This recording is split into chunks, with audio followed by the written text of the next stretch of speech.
जैसे कि रेडनेस हुई है या इचिंग हो रही है, फॉरेन बॉडी सेंसेशन जैसे रड़क रही आंखें, या सबसे इम्पोर्टेंट डिस्चार्ज है, या सुबह आपने देखा कि आंखें चिपक गई हैं, तो वो बहुत सीरियस साइन मतलब साइन है कि आपके कुछ ना कुछ तो प्रॉब्लम है ही है। आई रेडनेस जो है बहुत सारे सिम्टम्स, बहुत बीमारियों के भी सिम्टम्स हो सकते हैं जी। तो ऐसे केसेस में हम लाइटली नहीं ले सकते कि नहीं ये तो आई फ्लू ही है। आप किसी केमिस्ट के पास जाते हैं, उसने ब्लाइंडली आपको दे देना, उसने पेशेंट नहीं देखा है, आपको देखा नहीं है मरीज को, उसने एक सिम्टम्स बताया, आपने उसने देखी मेडिसिन दे दी, अब वो सिम्टम्स किस बीमारी का है उसको नहीं पता है। हमने कोरोना के जो देखे थे, जो भी हमने बचाव देखा, परहेज देखे, वो सब वायरस में आते हैं। एक दूसरे से कांटेक्ट नहीं करना, यदि आपने बार बार हैंड वॉश करेंगे तो वायरस जो है ट्रांसमिट नहीं होगा। ਡਾਕਟਰ ਸਾਹਿਬ ਜਦੋਂ ਆਈ ਫਲੂ ਹੋ ਜਾਂਦਾ ਹੈ ਤਾਂ ਜਿਸ ਤਰ੍ਹਾਂ ਤੁਸੀਂ ਕਿਹਾ ਕਿ ਡਿਸਚਾਰਜ ਹੁੰਦਾ ਹੈ, ਪਾਣੀ ਨਿਕਲਦਾ ਰਹਿੰਦਾ ਅੱਖਾਂ ਦੇ ਵਿੱਚ, ਉਸ ਸਮੇਂ ਸਾਨੂੰ ਕਿਸ ਤਰ੍ਹਾਂ ਕਲੀਨ ਕਰਨੀਆਂ ਚਾਹੀਦੀਆਂ? देखिए, पानी के छींटे बहुत ज़ोर से नहीं मारने चाहिए, पानी से हमेशा साफ़ करनी चाहिए आंखें, सबसे सेफ है। पानी से साफ़ करने से फ़ायदा है कि जो वायरस का जो लोड है, वायरस की जो क्वांटिटी है वो वॉश आउट हो जाती है, उससे इन्फेक्शन ट्रांसमिशन होने के चांसेस कम होते हैं। ਸਤਿ ਸ਼੍ਰੀ ਅਕਾਲ, ਤੁਸੀਂ ਦੇਖ ਰਹੇ ਹੋ ਦਾ ਅਨਮਿਊਟ ਤੇ ਮੈਂ ਹਾਂ ਤੁਹਾਡੇ ਨਾਲ ਰਾਜਵਿੰਦਰ ਕੌਰ। ਵੈਸੇ ਤਾਂ ਵਾਇਰਸ ਜਾਂ ਆਈ ਫਲੂ ਕੋਈ ਨਵੀਂ ਬਿਮਾਰੀ ਨਹੀਂ ਹੈ। ਜਦੋਂ ਵੀ ਬਰਸਾਤ ਹੁੰਦੀ ਹੈ ਤਾਂ ਅਕਸਰ ਹੀ ਬਰਸਾਤ ਦੇ ਮੌਸਮ ਵਿੱਚ ਇਸ ਪਰੇਸ਼ਾਨੀ ਦਾ ਸਾਹਮਣਾ ਸਾਨੂੰ ਕਰਨਾ ਪੈਂਦਾ, ਪਰ ਇਸ ਦੇ ਲਈ ਇਹ ਜਾਣਨਾ ਬਹੁਤ ਜ਼ਿਆਦਾ ਜ਼ਰੂਰੀ ਹੈ ਕਿ ਜਦੋਂ ਵੀ ਆਈ ਫਲੂ ਹੋ ਜਾਂਦਾ ਤਾਂ ਸਾਨੂੰ ਕਿਸ ਤਰ੍ਹਾਂ ਦੀਆਂ ਸਾਵਧਾਨੀਆਂ ਰੱਖਣੀਆਂ ਚਾਹੀਦੀਆਂ ਨੇ।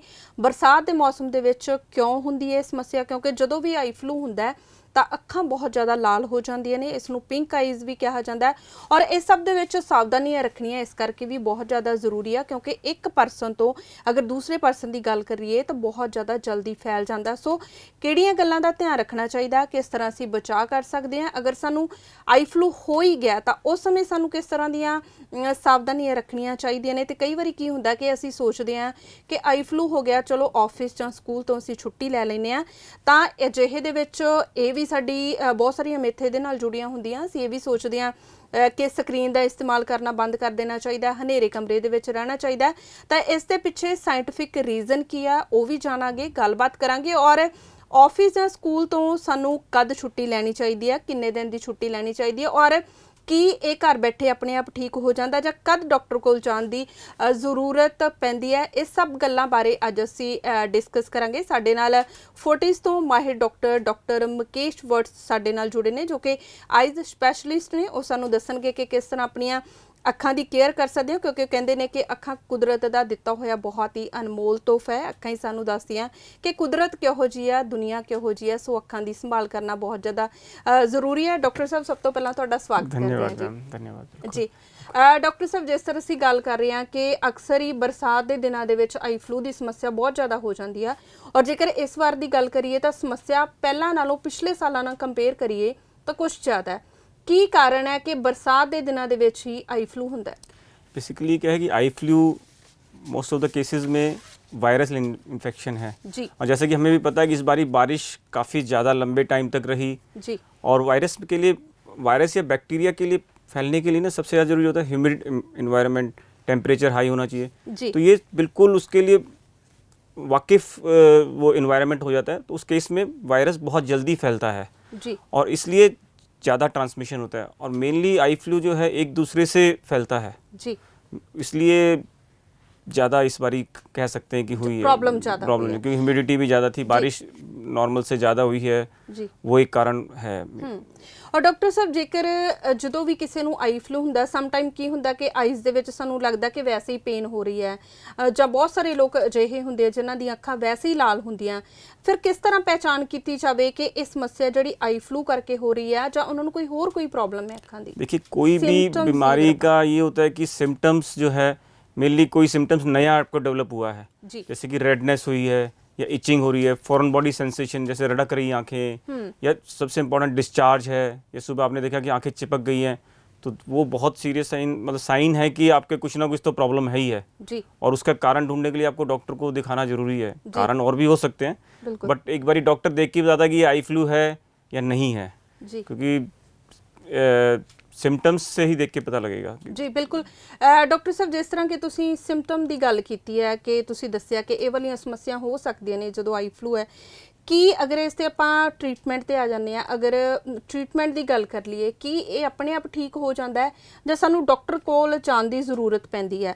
अगर पैंदी है तो कद सानू डॉक्टर को जाना चाहिए? देखिए, इसमें अपने आप ठीक होने का तो कारण ही जैसे कोरोना था जी, ये वायरल इलनेस है, अपने आप 100 में से 50 केसेस में 60 केसेस में अपने आप जी। आपकी मारक शक्ति कितनी है पेशेंट की जी, और उसकी जो वायरस है कौन से स्ट्रेन का है उस पर बहुत सारा डिपेंड करता है। कुछ वायरसेस होते हैं जो कॉर्निया को इन्वॉल्व कर रहा है, कुछ जी। करता है कि आपकी इम्यूनिटी लो है, तो इस केसेस में हम ये ब्लैंकेट रूल नहीं कह सकते कि ये अपने आप ठीक हो जाएगा। बट यदि आपको लग रहा है कि रेडनेस परसिस्ट कर रही है 2-3 दिन से जी, या बहुत प्रॉब्लम बढ़ रही है, मतलब पहले दिन से ज़्यादा प्रॉब्लम आ रही है आगे दूसरे तीसरे दिन, तो फिर एक बार दिखाना बहुत ज़रूरी है कि ये सही में आई फ्लू है या मुझे कोई और प्रॉब्लम हो रही है। क्योंकि बहुत सारे मतलब आई रेडनेस जो है बहुत सारे सिम्टम्स, बहुत बीमारियों के भी सिम्टम्स हो सकते हैं। जी, तो ऐसे केसेस में हम लाइटली नहीं ले सकते कि नहीं ये तो आई फ्लू ही है, जी, तो वो डॉक्टर बेटर डिसाइड करता है कि भाई आई फ्लू है या नहीं है। जी। और डॉक्टर साहब बहुत सारे लोग अजिहे होणगे, अक्सर ਅਸੀਂ ਦੇਖਦੇ ਹਾਂ ਕਿ ਕੋਈ ਵੀ ਸਮੱਸਿਆ ਹੁੰਦੀ ਹੈ ਤਾਂ ਅਸੀਂ ਸਿੱਧੇ ਕੈਮਿਸਟ ਕੋਲ ਜਾਂਦੇ ਹਾਂ, ਉੱਥੇ ਜਾ ਕੇ ਉਹਨੂੰ ਪ੍ਰੋਬਲਮ ਦੱਸਦੇ ਹਾਂ, ਕੈਮਿਸਟ ਤੋਂ ਅਸੀਂ ਕੋਈ ਵੀ ਆਈ ਡ੍ਰੌਪ ਲੈ ਕੇ ਆਉਣੇ ਆ ਤੇ ਆਪਣੇ ਆਪ ਉਹਦਾ ਇਸਤੇਮਾਲ ਕਰਨਾ ਸ਼ੁਰੂ ਕਰ ਦਿੰਦੇ ਹਾਂ। ਸੇਮ ਅਗਰ ਅਸੀਂ ਆਈ ਫਲੂ ਦੀ ਗੱਲ ਕਰ ਲਈਏ, ਆਈ ਫਲੂ ਦੇ ਵਿੱਚ ਵੀ ਅਸੀਂ ਅਜਿਹਾ ਕਰਦੇ ਹਾਂ, ਮਾਹਿਰ ਡਾਕਟਰ ਦੇ ਕੋਲ ਨਹੀਂ ਜਾਂਦੇ, ਤਾਂ ਉਹ ਕਿੰਨਾ ਕੁ ਹਾਰਮਫੁਲ ਹੋ ਸਕਦਾ है? देखिए, हार्मफुल तो काफ़ी है, जैसे कि एक कहने की बात है केमिस्ट बहुत इंपॉर्टेंट पार्ट है हमारे हेल्थ डिलीवरी सिस्टम। जी, उनका काम सिर्फ दवाई देना है।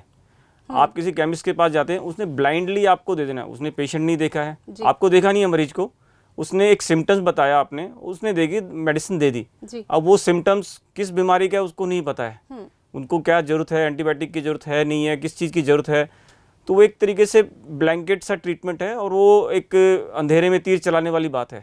आप अपने मरीज को खुद ही रिस्क लेके आ रहे हो कि उसने मरीज का पता नहीं है, देख नहीं रहा है कि ये मरीज है कौन, क्या है, क्या प्रॉब्लम है।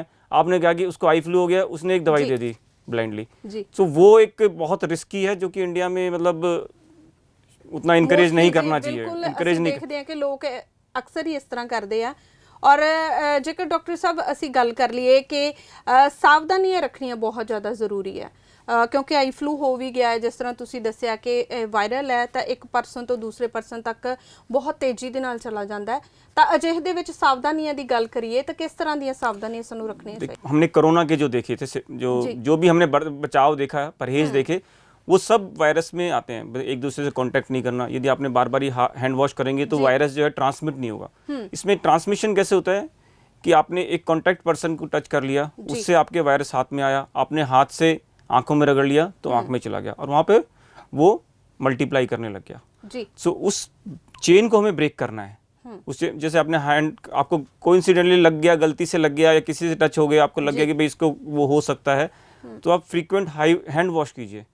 तो उससे क्या है कि वायरस का जो ट्रांसमिशन है उसके जो चांसेस हैं वो बहुत कम हो जाएंगे, जी, तो आप उससे काफ़ी बचाव कर सकते हैं। बचाव ही मेन वो है। जी, और अब तो हमारी जनता काफ़ी जागरूक हो चुकी है कोरोना के बाद, जी, उनको बिल्कुल। पता है कि भी हमें किस बीमारी से कैसे बचना है और एक दूसरे से ट्रांसमिशन से कैसे बचना है। तो वही जो परहेज हैं, काफ़ी हद तक परहेज इसमें भी लागू होते हैं।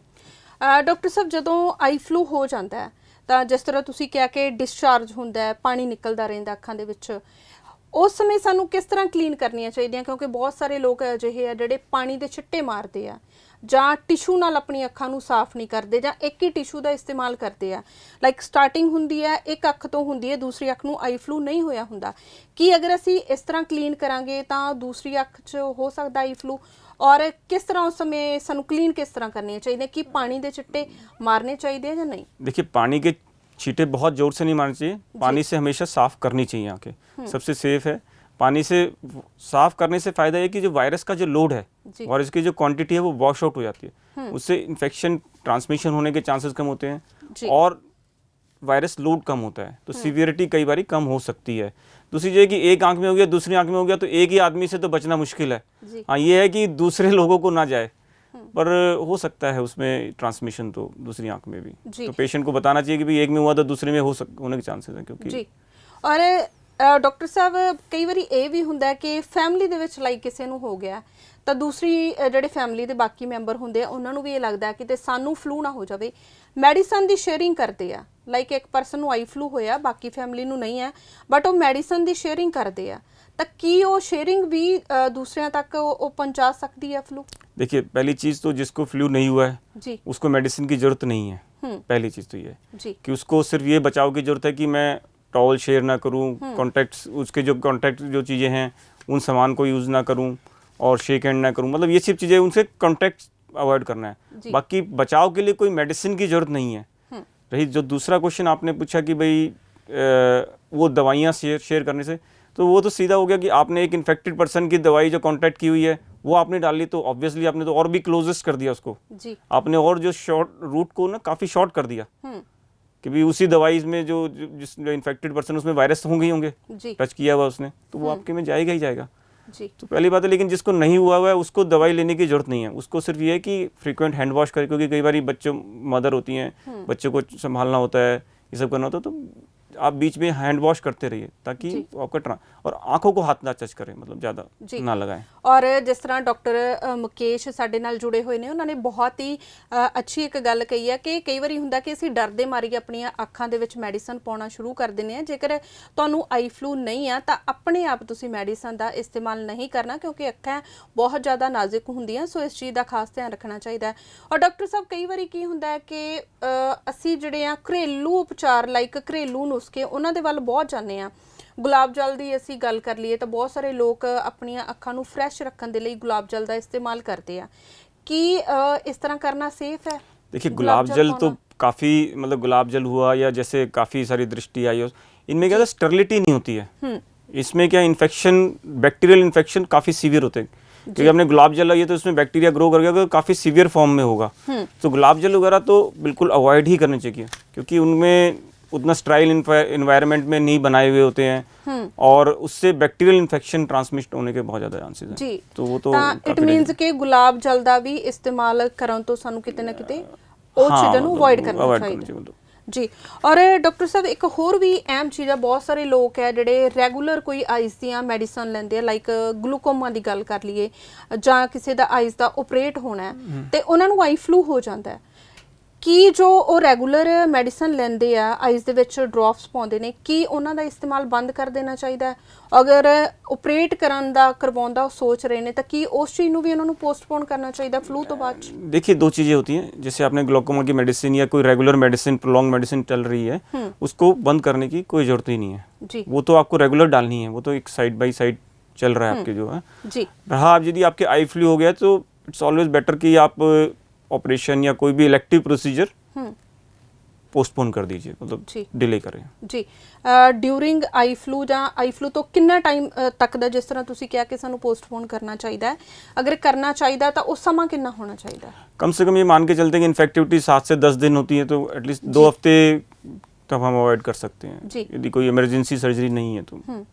और डॉक्टर साहब, जिस तरह स्टार्टिंग ਦੇ ਵਿੱਚ ਤੁਸੀਂ ਕੋਰਨੀਆ ਦੀ ਗੱਲ ਕਰ ਰਹੇ ਸੀ ਕਿ ਸਮ ਟਾਈਮ ਇਨਫੈਕਸ਼ਨ ਜਿਹੜੀ ਕੋਰਨੀਆ ਤੱਕ ਪਹੁੰਚ ਜਾਂਦੀ ਹੈ, ਤਾਂ ਕੀ ਉਹ ਹਾਰਮਫੁਲ ਹੋ ਸਕਦੀ ਹੈ? बिल्कुल, कॉर्निया मेन ऑर्गन है आपका ट्रांसपेरेंसी के लिए जी। तो उसमें यदि पहुंच जाती है तो फिर आपको दिखाना पड़ता है, उसमें इलाज थोड़ा लंबे टाइम तक चलता है जी। उसमें क्या होता है कि छोटे छोटे धब्बे बन जाते हैं, वायरल लोड उसमें रहता है, तो उस केस में हमें मेडिसिन चेंज करनी पड़ती है कई बार जी। सर, एक मैं ये जरूर जानना चाहूँगी, जिस तरह के एंटीबायोटिक मेनली ये दिती जाती है और स्टीरॉइड, इन्हां दा कॉम्बिनेशन कितना का हार्मफुल हो सकता आइस के लिए? देखिए, पहली चीज़ तो ये कि एंटीबायोटिक का बहुत ज़्यादा हम मिसयूज़ करते हैं। कौन सी एंटीबायोटिक देनी चाहिए, और जैसे आपने बताया कि केमिस्ट के पास जाते हैं तो डायरेक्ट वो एंटीबायोटिक या स्टेरॉइड कॉम्बिनेशन दे देता है, वो काफ़ी हार्मफुल है जी। क्योंकि आज के टाइम पे जो सबसे ज़्यादा प्रॉब्लम हेल्थ केयर में आ रही है वो रेजिस्टेंस है एंटीबायोटिक की। तो लोगों को, मतलब चाहे वो आई की मेडिसिन हो या कोई भी हो, एंटीबायोटिक का यूज़ बिना डॉक्टर के उससे सलाह के बगैर नहीं लेना चाहिए, क्योंकि कितने दिन लेनी है, कौन सी लेनी है, ये बहुत जुडिशियस, मतलब समझ के लेना चाहिए। स्टेरॉइड के साथ ये है कि स्टेरॉइड का कोई रोल नहीं होता, लेकिन स्टेरॉइड जैसे कई बार माइल्ड स्टेरॉइड देना पड़ता है यदि इन्फ्लेमेशन बहुत ज़्यादा है या रेडनेस बहुत ज़्यादा है या इन्वॉल्वमेंट है, बट स्टेरॉइड कभी भी बिना डॉक्टर की सलाह के नहीं लेना चाहिए। ये क्योंकि स्टेरॉयड के और बहुत सारे कॉम्प्लिकेशन है। जी। कई बार डॉक्टर स्टेरॉयड नहीं देके नॉन स्टेरॉयडल, स्टेरॉयड के अलावा कोई दूसरा नॉन स्टेरॉयडल एंटी इन्फ्लेमेटरी बोलते हैं, जी। वो देते हैं। वो काफ़ी सेफ रहते हैं कंपेयर टू, बट वही है कि सोच समझ कर ही सब मेन है ਜੀ। ਔਰ ਖਾਸ ਗੱਲ ਇਹਦੇ ਵਿੱਚ ਇਹ ਆ ਕਿ ਡਾਕਟਰ ਦੀ ਸਲਾਹ ਤੋਂ ਬਿਨਾ ਤੁਸੀਂ ਕੋਈ ਵੀ ਮੈਡੀਸਨ ਨਹੀਂ ਲੈਣੀ ਹੈ। ਸਿਰਫ ਇਹ ਨਹੀਂ ਕਿ ਤੁਸੀਂ ਕੈਮਿਸਟ ਕੋਲ ਜਾ ਕੇ ਕੋਈ ਵੀ ਦਵਾਈ ਲਓ ਤੇ ਆਪਣੀ ਅੱਖਾਂ ਦੇ ਵਿੱਚ ਪਾਉਣਾ ਸ਼ੁਰੂ ਕਰ ਦਿਓ। ਡਾਕਟਰ ਸਾਹਿਬ, ਜਿਸ ਤਰ੍ਹਾਂ ਕਿ ਅਸੀਂ ਗੱਲ ਅੱਖਾਂ ਦੀ ਕਰ ਰਹੇ ਹਾਂ ਤਾਂ ਬੱਚਿਆਂ ਦੀ ਗੱਲ ਕਰਨਾ ਵੀ ਇੱਥੇ ਜ਼ਰੂਰੀ ਆ, ਕਿਉਂਕਿ ਬੱਚੇ ਜੋ ਸਕੂਲ ਜਾਣ ਵਾਲੇ ਆ ਜਾਂ ਛੋਟੇ ਬੱਚੇ ਹੁੰਦੇ ਆ ਤਾਂ ਆਪਣੀ ਪ੍ਰੋਪਰ ਕੇਅਰ ਨਹੀਂ ਕਰ ਸਕਦੇ। ਉਹਨਾਂ ਨੂੰ ਨਹੀਂ ਪਤਾ ਹੁੰਦਾ ਕਿ ਕਿਸ ਤਰ੍ਹਾਂ ਧਿਆਨ ਰੱਖਣਾ, ਜਾਂ ਪੇਰੈਂਟਸ ਦੇ ਕਹਿਣ ਤੇ ਵੀ ਉਹ ਧਿਆਨ ਨਹੀਂ ਰੱਖ ਸਕਦੇ। ਤਾਂ ਅਗਰ ਬੱਚਿਆਂ ਨੂੰ ਆਈ ਫਲੂ ਹੁੰਦਾ है तो फिर पेरेंट्स ਨੂੰ किस तरह ਉਹਨਾਂ ਦਾ टेक केयर करनी चाहिए? देखिए, बच्चों को यदि आई फ्लू हो जाता है तो नॉर्मल वही टेक केयर है, वही बचाव रखना है जी। बच्चों को समझाना बहुत ही मुश्किल है क्योंकि वो एक दूसरे से ही ट्रांसमिट होते हैं। जी बिल्कुल। उनको थोड़ा सा अवेयरनेस ही है कि भाई किसी को हो तो आप बचाव करो, या दूर मत जाओ, या उससे कांटेक्ट मत करो। जी। क्योंकि बच्चे वाला केस मतलब ये है कि उनको समझाना थोड़ा सा मुश्किल तो है ही है। जी। बट ते स्कूल तो मतलब कई पेरेंट्स स्कूल से उनको छुट्टी दिला लेनी चाहिए 3-4 दिन के लिए, जब तक कि वो इन्फेक्टिव है। जी। बस ये है। और डॉक्टर साहब, किन्ने दिन च ਇਹਦਾ टाइम पीरियड किन्ने दिन च अपने आप ठीक हो जाती है? देखिए, नॉर्मली इनके कहते हैं कि 7 to 10 डेज तक का होता है, लेकिन कुछ केसेस में जैसे कि आपने बताया कॉर्निया इन्वॉल्वमेंट हो गया, या वायरस का लो मतलब उसकी जो इम्यूनिटी कम है, तो कई बार 2 to 3 वीक्स भी लग जाते हैं। और कॉर्निया इन्वॉल्वमेंट हो गया तो कई बार 5 to 6 मंथ्स तक भी उसका इफेक्ट रहता है। जी। और डॉक्टर साहब, एक सवाल मेरे मन च भी है तो बहुत सारे लोगों के मन ਦੇ ਵਿੱਚ ਵੀ ਇਹ ਸਵਾਲ ਹੋਏਗਾ, ਕਿਉਂਕਿ ਅਸੀਂ ਕਹਿੰਦੇ ਆ ਕਿ ਇਹ ਸਮੱਸਿਆ ਜਿਹੜੀ ਵਾਇਰਸ ਕਰਕੇ ਹੁੰਦੀ ਹੈ, ਫਿਰ ਇਹਦੇ ਵਿੱਚ ਐਂਟੀਬਾਇਓਟਿਕ ਜਾਂ ਬੈਕਟੀਰੀਆ ਉਸ ਤੋਂ ਬਚਣ ਲਈ ਮੈਡੀਸਨ ਦਿੱਤੀ ਜਾਂਦੀ ਹੈ, ਤਾਂ ਅਜਿਹਾ क्यों? देखिए, वही मैंने पहले बोला था कि एंटीबायोटिक का ना बहुत सोच समझ कर यूज़ करना चाहिए। एंटीबायोटिक का हम तब यूज़ करते हैं जब उसमें डिस्चार्ज हो, या पुरुलेंट डिस्चार्ज उसको बोलते हैं, बैक्टीरियल इन्फेक्शन के लिए। और कई बार ऐसा लगता है कि हमें लगता है कि पेशेंट का कंडीशन ऐसी है तो हम बचाव के लिए सुपर एडेड इन्फेक्शन जिसको बोलते हैं ना, वायरस के बाद जो है बैक्टीरिया का इन्फेक्शन होने के चांसेस ज़्यादा होते हैं, तो उस केसेस में हम एंटीबायोटिक देते हैं। अदरवाइज हम एंटीबायोटिक देने की इसमें ज़रूरत नहीं होती है। जी। ये मान के चलते जी। हैं। और डॉक्टर साहब, एक होर गल जानना अहम है कि ਜਦੋਂ ਵੀ ਆਈ ਫਲੂ ਹੁੰਦਾ ਤਾਂ ਅਸੀਂ ਕਾਲੇ ਚਸ਼ਮੇ ਲਾਉਣੇ ਆ, ਕੀ ਉਹਦਾ ਕੋਈ ਸਾਇੰटिफिक ਰੀਜ਼ਨ है काला चश्मा लगाने का? देखिए, काला चश्मा लगाने का कोई साइंटिफिक रीज़न नहीं है, सिर्फ यही रीज़न है कि सामने वालों को ना पता लगे कि मुझे आई फ्लू है। जी। ठीक है, तो उससे थोड़ा सा एक सोशल डिस्टेंसिंग और सोशल टैप वाले। डॉक्टर साहब, क्योंकि स्टार्टिंग ਦੇ ਵਿੱਚ ਜਿਸ ਤਰ੍ਹਾਂ ਮੈਂ ਗੱਲਬਾਤ ਕਰ ਰਹੀ ਸੀ ਕਿ ਬਹੁਤ ਸਾਰੇ ਲੋਕਾਂ ਦੇ ਵਿੱਚ ਮਿਥ ਹੈ ਆਈ ਫਲੂ ਨੂੰ ਲੈ ਕੇ। ਇੱਕ ਮਿਥ ਇਹ ਵੀ ਹੈ ਜਿਹਦੀ ਮੈਂ ਇੱਥੇ ਗੱਲ ਕਰਨਾ ਜ਼ਰੂਰ ਚਾਹੂੰਗੀ ਕਿ ਅਗਰ ਕਿਸੇ ਨੂੰ ਆਈ ਫਲੂ ਹੋਇਆ ਹੁੰਦਾ ਹੈ ਤਾਂ ਉਹਦੀਆਂ ਅੱਖਾਂ ਵੱਲ ਹੀ ਦੇਖ ਲਓ ਤਾਂ ਆਈ ਫਲੂ ਹੋ ਜਾਂਦਾ ਹੈ। ਕਿੰਨੀ ਕੁ ਸੱਚਾਈ ਹੈ ਇਹਦੇ ਵਿੱਚ? बिल्कुल सच्चाई नहीं है। आई फ्लू होगा तो कांटेक्ट से ही होगा जी, आपको देखने से नहीं होगा। जी। वो एयरबॉर्न नहीं है कि भाई एक दूसरे की सांस से इधर चला जाए या देखने से हो जाए। जी। और डॉक्टर साहब, जिस तरह के अडल्ट्स की अगर आप गल कर लिए, लाइक ऑफिस गोइंग आ ਜਿਹੜੇ ਲੋਕ ਤਾਂ ਉਹਨਾਂ ਨੂੰ ਕੀ ਆਫਿਸ ਤੋਂ ਛੁੱਟੀ ਮਾਰਨੀ ਚਾਹੀਦੀ ਹੈ, ਜਾਂ ਆਫਿਸ ਦੇ ਵਿੱਚ ਉਹ ਕੰਮ ਕਰਦੇ ਹੋਏ ਵੀ ਪ੍ਰੀਕਾਸ਼ਨਸ ਰੱਖ ਕੇ ਆਪਾਂ ਖੁਦ ਸੇਫ ਰਹਿ ਸਕਦੇ ਹਾਂ ਤੇ ਦੂਜਿਆਂ ਨੂੰ ਵੀ ਸੇਫ ਰੱਖ ਸਕਦੇ ਹਾਂ? देखिए, वही है कि आप कांटेक्ट कम रखें, फिजिकल कांटेक्ट या जो है ट्रांसमिशन कम करने के लिए। बट ये है कि 3-4 डेज तक आई पेन भी करती है, काम करना, स्क्रीन में देखना भी थोड़ा, इतने आजकल सबका जॉब है वो स्क्रीन का ही है, जी। तो उसमें थोड़ा पेन और स्ट्रेन तो रहता ही है। तो इसलिए बेटर ये रहता है कि 3-4 डेज के लिए, जब तक कि बिल्कुल फ्री हो ना हो, सिम्टम फ्री, तब तक छुट्टी ले लेनी चाहिए। जी। इससे क्या होता है, एक तो ऑफिस में 1 से 4 को हो जाए, 4 छुट्टी लेने से बेटर है कि एक ही छुट्टी ले ले। जी। और बाकी स्टाफ दी भी बाकी स्टाफ बच जाएगा। डॉक्टर साहब, जेकर नॉर्मली असी लाइफ ਦੀ ਗੱਲ ਕਰ ਲਈਏ, ਡੇਲੀ ਲਾਈਫ ਦੀ ਗੱਲ ਕਰ ਲਈਏ, ਤਾਂ ਕੀ ਸਾਡਾ ਇਹੋ ਜਿਹਾ ਰੂਟੀਨ ਹੋਣਾ ਚਾਹੀਦਾ ਕਿ ਜਿਹੜੀਆਂ ਸਾਡੀਆਂ ਆਈਜ਼ ਹੈ ਉਹ ਸਿਹਤਮੰਦ ਰਹਿਣ, ਜਾਂ ਉਹਨਾਂ ਦੀ ਸਫਾਈ ਸਾਨੂੰ ਕਿਸ ਤਰ੍ਹਾਂ ਕਰਨੀ ਚਾਹੀਦੀ ਹੈ ਡੇਲੀ रूटीन ਦੇ ਵਿੱਚ अगर ਅਸੀਂ हेल्दी रखना चाहिए? हेल्दी रखने के लिए तो नॉर्मल डाइट, और मेनली क्या है कि eye wash is a good thing. और जितना आप इन्फेक्शन फ्री रहेंगे उतना ही साफ़ सफाई रखेंगे। बाकी और कोई अलग से कोई स्पेसिफिक वो नहीं है कि आंखें साफ़ रखने के लिए करना है, कोई एक्सरसाइज करनी है। जी। नॉर्मल हाइजीन जो रखते हैं वही रखनी चाहिए। जी। और डॉक्टर साहब, काजल नहीं लगाना चाहिए, सबसे इम्पोर्टेंट चीज़। जी। काजल है या ये सब चाहिए, ये सब इन्फेक्शन ट्रांसमिट करने का एक तरीका होता है। जी। तो काजल अवॉइड करना चाहिए। कॉस्मेटिक्स वगैरह का थोड़ा सा कम यूज़ करना चाहिए उससे, क्योंकि कई बार क्या उनसे एलर्जिक सिम्टम्स आते हैं। जी। डॉक्टर साहब, अगर ਅਸੀਂ चाहिए कि एक व्यक्ति तो दूसरे व्यक्ति तक जावे ही ना, ਜਾਂ ਕਿਸੇ ਨੂੰ ਹੋਇਆ ਤਾਂ ਅਸੀਂ ਸਾਡੇ ਤੱਕ ਨਾ ਪਹੁੰचे, ਇਸ ਦੇ ਲਈ ਅਸੀਂ ਕਿਸ ਤਰ੍ਹਾਂ ਬਚਾ ਕਰ ਸਕਦੇ ਹਾਂ? वही है कि उनसे दूरी बना के और उन्होंने फ्रीक्वेंट हैंड वॉश जिसको कहते हैं, जी, आई वॉश, ये सब चीज़ों से काफ़ी बचाव हो सकता है। जी। ਔਰ ਡਾਕਟਰ ਸਾਹਿਬ ਇੱਕ ਜਿਸ ਤਰ੍ਹਾਂ ਕਿ ਮੈਂ ਮੈਡੀਸਨ ਬਾਰੇ ਗੱਲ ਕਰ ਰਹੀ ਸੀ ਕਿ ਸ਼ੇਅਰਿੰਗ ਨਹੀਂ ਕਰਨੀ, ਅਗਰ ਸਾਨੂੰ ਇੱਕ ਅੱਖ ਦੇ ਵਿੱਚ ਹੋਇਆ ਆਈ ਫਲੂ, ਦੂਸਰੀ ਅੱਖ ਦੇ ਵਿੱਚ ਨਹੀਂ ਹੋਇਆ, ਸੇਮ ਅਸੀਂ ਮੈਡੀਸਨ ਪਾਉਣੇ ਆ, ਤਾਂ ਕੀ ਉਹ ਉਸ ਤਰ੍ਹਾਂ ਵੀ ਇਨਫੈਕਸ਼ਨ ਹੈ ਜਿਹੜੀ जा सकती है कि? बिल्कुल जा सकती है इन्फेक्शन तो, क्योंकि उसमें वायरस है, टच हुआ आपके, उससे ट्रांसमिट हो ही सकता है वो जी, इस तरीके से। जी ਡਾਕਟਰ ਸਾਹਿਬ, ਅਗਰ ਆਈ ਫਲੂ ਦੀ ਤਾਂ ਆਪਾਂ ਗੱਲ ਕਰ ਰਹੇ ਹਾਂ, ਇਸ ਤੋਂ ਇਲਾਵਾ ਜੇਕਰ ਅਸੀਂ ਗੱਲ ਕਰ ਲਈਏ ਅੱਖਾਂ ਦੀਆਂ ਹੋਰ ਕਿਹੜੀਆਂ-ਕਿਹੜੀਆਂ ਸਮੱਸਿਆਵਾਂ ਹੋ ਸਕਦੀਆਂ ਨੇ ਜਿਨ੍ਹਾਂ ਦਾ ਬਹੁਤ ਸਾਰੇ ਲੋਕ ਹੋ ਸਕਦਾ ਸਾਹਮਣਾ ਵੀ ਕਰ ਰਹੇ ਹੋਣ ਅੱਖਾਂ ਦੀਆਂ ਸਮੱਸਿਆਵਾਂ ਦਾ, ਔਰ ਸਮ ਟਾਈਮ ਕੀ ਹੁੰਦਾ ਕਿ ਸਾਨੂੰ ਪਤਾ ਹੀ ਨਹੀਂ ਲੱਗਦਾ ਕਿ ਇਹ ਸਮੱਸਿਆ ਸ਼ੁਰੂ ਹੋ ਚੁੱਕੀ ਹੈ? लाइक अगर ਅਸੀਂ ग्लूकोमा की गल कर लिए तो ग्लूकोमा को इसलिए हम साइलेंट किलर बोलते हैं क्योंकि ग्लूकोमा में कोई सिम्टम्स नहीं आते। उसमें क्या होता है कि एक तो आपको देखना पड़ता है कि आपकी फैमिली हिस्ट्री है कि नहीं है, जी, पेन हो रहा है कि नहीं, रेगुलर चेकअप 6 मंथली हम कहते हैं कि रेटिना स्पेशलिस्ट या किसी आपको एक बार दिखाना चाहिए, प्रेशर वगैरह चेक कराने चाहिए। ग्लूकोमा का कभी मतलब लेट स्टेजेस में पता लगता है जब तक, और ये बेसिकली ग्लूकोमा जो है इरिवर्सिबल है, जो आपका डैमेज हो चुका है उसको आप रिवर्ट नहीं कर सकते, वापस नहीं आ सकता, वो निगाह वापस नहीं आएगी, वो निगाह वापस नहीं आएगी। तो इसलिए है कि रेगुलर चेकअप एक बार कराना चाहिए 6 मंथली। तो दूसरा जो सबसे कॉमन जो ब्लाइंडनेस का आज के टाइम में मोस्ट कॉमन कॉज जो मानते हैं वो डायबिटीज़ है, जी, जो इरिवर्सिबल जिसको कहते हैं ना कि कैटरेक्ट से जो ब्लाइंडनेस होती है, जो निगाह कम होती है, वो सर्जरी के बाद वापस आ जाती है। लेकिन डायबिटीज़ में क्या होता है कि लोगों को अवेयरनेस ही नहीं है कि डायबिटीज़ आँखों की निगाह को असर करती है। सो उसमें आप, मेरा मानना है कि बहुत ज़्यादा लोगों में जागरूकता लाना बहुत ज़्यादा ज़रूरी है। मतलब इस समय कि काफ़ी सारे मैंने भी कैंप्स किए हैं गाँव-गाँव में जाकर, काफ़ी प्रोजेक्ट्स भी किए हैं, बट लोगों में अभी भी उतनी जागरूकता नहीं, क्योंकि उनको लगता है कि हमारी निगाह ठीक है। बट यदि शुगर है आपको, तो आपको एक बारी पर्दे वाले डॉक्टर को दिखाना बहुत ही मतलब ज़रूरी है जी। और जो डॉक्टर जिनसे इलाज ले रहे हैं उनको भी यही है कि भाई एक बारी पेशेंट को जरूर बता दें कि आप आंखों वाले डॉक्टर को दिखाइए या पर्दे वाले डॉक्टर को दिखाइए जी, क्योंकि वह जो निगाह एक बारी चली गई तो फिर ब्लाइंडनेस जी। और की ਇਹਦੇ ਚ ਕੋਈ ऑपरेट वगैरह भी है? देखिए ब्लाइंड इसमें जो निगाह बची हुई है, अगर उसको बचा सकिए कोई है? देखिए उसके लिए तो फिर वो लेजर करते हैं, इंजेक्शंस लगते हैं जी। Operation is the last resort, मतलब ऑपरेशन तक भगवान ना करे किसी की अब जो है ऐसी स्टेटस आए कि भी ऑपरेशन तक की नौबत पड़ गई, तो इसका मतलब वो एडवांस स्टेज तक पहुंच गए हैं आप, तो वहाँ फिर थोड़ा सा मुश्किल हो जाता है उसकी प्रोग्नोसिस देखने के लिए। ਡਾਕਟਰ ਸਾਹਿਬ, ਜਿਸ ਤਰ੍ਹਾਂ ਕਿ ਤੁਸੀਂ ਡਾਇਬਟੀਜ਼ ਦੀ ਯਾਨੀ ਕਿ ਸ਼ੂਗਰ ਦੀ ਗੱਲ ਕੀਤੀ ਹੈ, ਬਹੁਤ ਸਾਰੇ ਲੋਕਾਂ ਨੂੰ ਤਾਂ ਇਹ ਵੀ ਨਹੀਂ ਪਤਾ ਹੁੰਦਾ ਕਿ ਉਹਨਾਂ ਨੂੰ ਸ਼ੂਗਰ ਹੋ ਚੁੱਕਿਆ ਹੈ। ਤੁਹਾਨੂੰ ਕੀ ਲੱਗਦਾ ਹੈ ਕਿ ਜੇਕਰ ਅਸੀਂ ਨਾਰਮਲੀ ਗੱਲ ਕਰੀਏ ਇਸ ਸਮੱਸਿਆ ਨੂੰ ਲੈ ਕੇ, ਤਾਂ ਪੰਜਾਬ ਦੇ ਵਿੱਚ ਬਹੁਤ ਸਾਰੇ ਲੋਕ ਹੈ ਜਿਹੜੇ आई थिंक हर दूजा तीजा बंदा कोई ना कोई मैडिसन किसी वजह करके खा रहा है। ਤੁਹਾਨੂੰ ਕੀ ਲੱਗਦਾ ਹੈ ਕਿ ਜਾਗਰੂਕਤਾ ਦੀ ਕਮੀ ਹੈ ਜਾਂ ਅਸੀਂ ਬਹੁਤ ਜ਼ਿਆਦਾ ਆਪਣੀ ਲਾਈਫ ਦੇ ਵਿੱਚ ਬਿਜ਼ੀ ਹੋ ਗਏ ਹਾਂ ਕਿ ਅਸੀਂ ਆਪਣੀ ਸਿਹਤ ਦੇ ਵੱਲ ਧਿਆਨ नहीं दे रहे?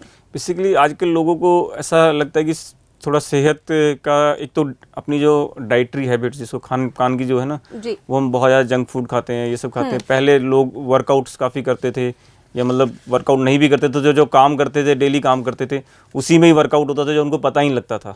ठीक है भाई, जैसे गाँव में या खेत में चले गए इतनी गाड़ियाँ वाड़ियाँ नहीं होती तो पैदल चल लेते थे, तो वो सब चीज़ें कम होने की वजह से वो अफेक्ट कर रही हैं और लोगों को उतना समझ नहीं आता। जागरूकता का यह है कि आजकल हेल्थ का केयर जो है काफ़ी पेरिफेरी तक चली गई है, लोगों के मतलब काफ़ी गाँव तक पहुँच गई है।